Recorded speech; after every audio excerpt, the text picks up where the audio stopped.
Hey YouTube, it's Kage here. First off, I'd like to say if I look especially brooding or sexy in this video, it's because I just took a shower and my hair is doing exactly what I wanted to do. So if you haven't seen on my Facebook news feed, or actually my YouTube news feed as well, I got two new knives, and I asked people to guess what they were on my Facebook page, and no correct guesses. So here they are. I got the Cold Steel FGX Nightshade series Cat Tanto and the Cold Steel FGX Nightshade series Push 2. So I got the miniature push dagger version.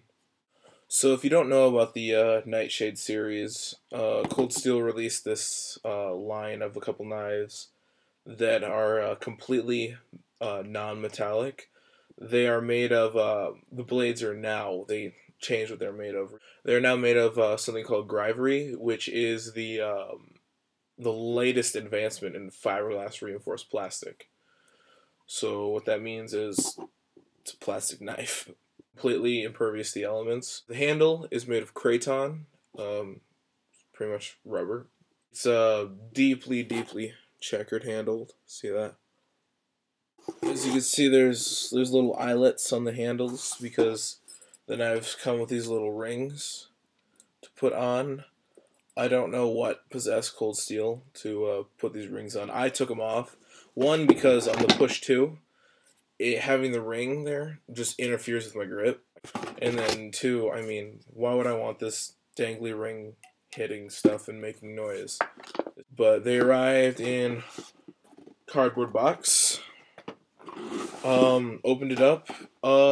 Had to question Cold Steel's packaging method because the main like padding. I mean, not that these really need a whole lot of padding. I mean, knives are not supposed to break, but in the packaging there was like this long brown piece of paper with it's about that wide and that long. Can't really see because my hands go outside the frame, but and it was folded over, so it's about that, and then pushed in the box. And then there was like two of these, which are just blank pieces of paper, and then like four, like I threw them out, but I saved this one. There was four strips like this, but square, like just completely rectangular. No idea why. They were just there. The knives came in these little baggies. This is the push blade 2. This was the Cat Tanto blade. Tore my way out of them nicely. On the back of the baggies, there's the rest of the series. I was actually planning on either getting the Karambit here, which is this curved blade, or the Taipan, which is here, this long double-edged blade. I didn't get the Karambit just because, like, I heard some complaints about blade tips snapping off of these because they're not metal. I want to just make this very clear. These are not metal, and they are nowhere near as strong. But the blade, I didn't want to get the Karambit because, to me, I mean the blade gets really thin, and I just thought that'd be weak. You know, I didn't want it to break, so I thought I'd get something a little thicker. And I didn't want to get the Taipan because I have enough double edge blades. I was actually getting more double edge blades than I thought I had single edge blades. So I decided, you know, I need a good single edge blade. When you order from Cold Steel, they often send gifts. They always send a catalog. If you request, they'll send you a DVD, which is their new DVD, which I've only watched a little bit of. It's the Absolute Proof. It's the sequel to their Graphic Proof DVDs. It's a 2 DVD set. Both DVDs are double-sided, so it's 4 DVDs. It's a shit ton of content. So, you know, that's normal. First Cold Steel order I ever did, I ordered a kukri machete, the Magnum kukri machete, which I have a video on already. And with that, they gave me a free kudu knife, which I also have a review on. My second purchase, I ordered 3 Shanghai Shadows, and they sent me along a pocket shark. Well, back then it was called the Sharky, but they had to change the name probably for copyright reasons. I get it; those are, you know, pretty expensive purchases, so they gave me some decent equipment. This time, as a gift, it's kind of perplexing to me as to why, but, and I'm not making this up. This is not a joke. They sent me 5 Tootsie Pops. I shit you not. 5 Tootsie Pops. And I gotta wonder, are these from Lynn Thompson's personal stash? If so, damn. If not, I don't know if I want to be eating something that got sent to me from a knife company.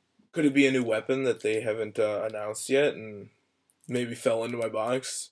Is it a new addition to their pepper spray series? It's like, just, okay, it's blinding my camera, so it must not be pepper spray. I don't know. I mean, I'll probably break into these later.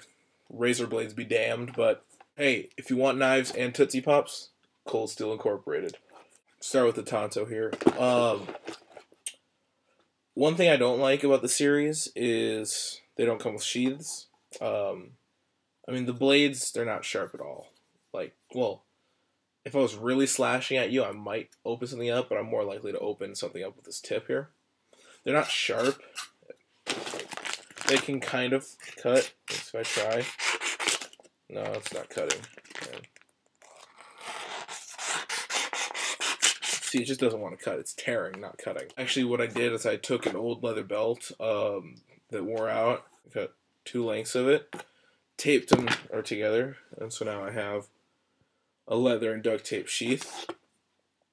It's crude, but it works, and it's just meant to keep me from getting harmed or anyone else. The design's good. It's a cat Tanto. One thing I don't like about it is just like it's plastic. I mean, this series is good for what it is, which is a cheap, non-metallic, light, impervious to the elements knife. It's last-ditch self-defense. It's definitely not a utility knife. It's definitely not a workhorse, and maybe an EDC because it's so light, but definitely not your ideal choice of knife. This versus bone, bone's gonna win. This versus metal, you're gonna lose. But the thing about it is, what you can do, just take another knife, and it's kind of like you're whittling a knife out of wood. Just sharpen it up, re-put the edge on. It's not really what you want to be doing, but this thing can stab.